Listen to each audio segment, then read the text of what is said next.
Better দেহটা 80 মন, বেটারা কত বড় লম্বা চিন্তা করেন। আল্লাহ পাক রব্বুল আলামিন, এই আমার খিজুরপুরবাসী, আমার যুবকের দল, খুব গভীর মনোযোগ বাবারা। যদি কোন আলেমের পিছনে যায়, কোন পীর মুর্শিদের পিছনে যায়, কোন তরিকতের মানুষের পিছনে যায়, কোন আলেমকে যদি অনুসরণ করি, নবীকে অনুসরণ করা, কোন যদি নায়েবে রাসূলকে অনুসরণ করি, নবীজিকে অনুসরণ করা, কোন হক্কানি আলেমকে যদি অনুসরণ করি, নবীকে অনুসরণ করা, যারা নবীকে অনুসরণ করলো তারা কোনোদিন দুনিয়ার জমিনে পথভ্রষ্ট হতে পারে না। সুবহানাল্লাহ, সুবহানাল্লাহ। আপনি দুনিয়ার সাথে যদি আপনার আলেমের সাথে একটা সম্পর্ক থাকে, সুসম্পর্ক, কিয়ামতের ময়দানে আপনার বিচারটাই হবে আলেমের কাতারে উঠাইয়া। আর যদি দুনিয়ার জমিনে আপনার খারাপ মানুষের সাথে সম্পর্ক থাকে, কিয়ামতের ময়দানে আপনার বিচারটা হবে খারাপের সাথে। এ যুবকের দল, আমার আল্লাহ ডাক দিয়া বলে, আল্লাহ তিনটা দেশ থেকে মানুষকে, একটা দেশের মাটি নিয়েছে, জেরুজালেমের মাটি, যেটা ফিলিস্তিনের মধ্যে আছে। দ্বিতীয় মাটি নিছে আল্লাহ মক্কা শরীফের মাটি।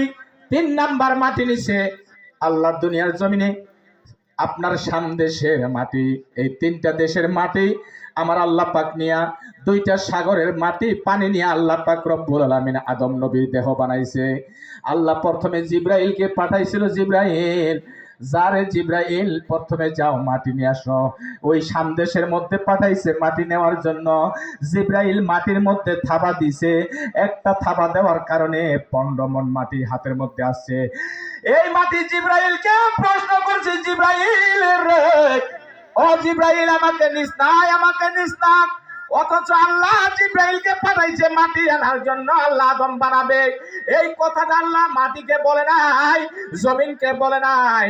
এই জমিনের সাথে যখন জিব্রাইল বাড়ি দিয়া এক মুষ্টি মাটি নিয়েছে, মাটি হাতের মধ্যে থরথর করে কাঁপ দিয়া মাটির জবান খুলে গেছে। মাটি বলছে, জিব্রাইল, ও জিব্রাইল আমার নিস না, আমার দিয়া আদম বানাবে, আমার দিয়া আল্লাহ মানুষ বানাবে, মানুষ কিয়ামতের ময়দানে জাহান্নামে যাবে।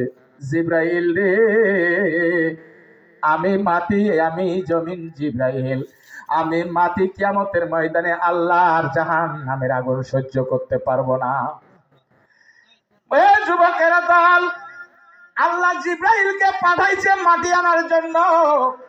ওই মাটির মধ্যে আল্লাহ ওহী করে নাই, মাটি রে তোমাকে দিয়ে আমি আল্লাহর বান্দা বানাবো, আমি আমার বান্দা বানাবো। জিব্রাইল যখন মাটির মধ্যে থাবা দিয়া মাটি নিয়েছে, মাটির জবান খুলে গেছে, মাটি কথা বলছে। এখন বলেন, যদি মাটি আল্লাহর পক্ষ থেকে গায়েব জানে, এটা গায়েব না? বলেন, এটা গায়েব না? মাটি আল্লাহর সাথে কথা, জিব্রাইলের সাথে কথা বলতেছে, মাটির সাথে তো বলে নাই আল্লাহ যে হে মাটি তোমাকে দিয়ে আমি আদম বানাবো, আদমের এই জায়গায় হাত দিব, এই জায়গায় মুখ দিব, এই জায়গায় ঠোঁট দিব, এই জায়গায় দাড়ি দিব, এই জায়গায় মোচ দিব, এই জায়গায় নাক দিব। মাটির সাথে তো আল্লাহর কোনো কথাই হয় নাই, কথা হয়েছে জিব্রাইলের সাথে। সুবহানাল্লাহ বলেন। জিব্রাইলের সাথে কথা হয়েছে, তাহলে মাটি জানলো কেন নেই মাটি দিয়া? আর আল্লাহর সাথে যেই জায়গায় জিব্রাইলের ওহী হয়েছে,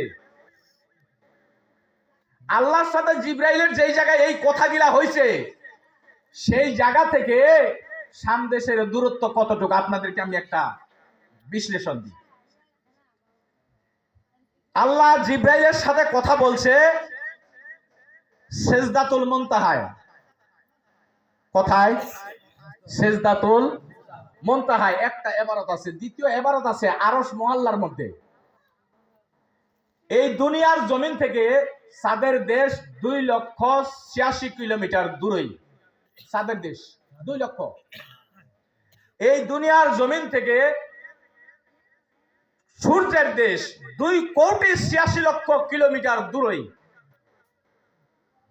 এই দুনিয়ার জমিন থেকে 12,96,00,000 কিলোমিটার দূরেই। এই যে রাত্রের বেলা আমরা মিটমিট করে দেখি তারকা চলে,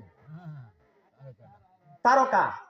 এই দুনিয়ার জমিন থেকে 26,06,70,000 কিলোমিটার দূরে মঙ্গল গ্রহ, তারকার উপরে মঙ্গল গ্রহ। মঙ্গল গ্রহের উপর হলো গ্যালাক্সি।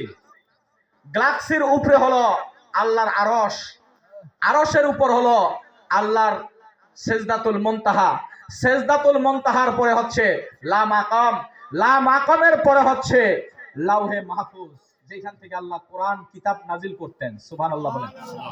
এখন ওই আরশ থেকে, এটার আর বর্ণনা দিলাম না, এখান থেকে বুঝালেন কত হাজার কোটি মাইল হবে। ওখান থেকে জিব্রাইলের সাথে আল্লাহ কথা বলছে, জিব্রাইলের সাথে। তেলে মাটি জানলো কেমনে? তার মানে আদম বানাবে বলেন। এখন শুনেন, আল্লাহ পাক তাবারক ওয়া তাআলা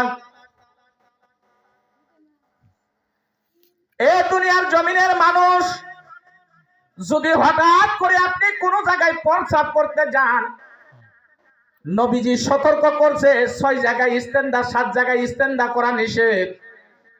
আপনি গন্তব্য জায়গা ছাড়া কোন জায়গায় প্রস্রাব করা মুসলমানের উচিত নয়। মুসলমানের আজ থেকে 2000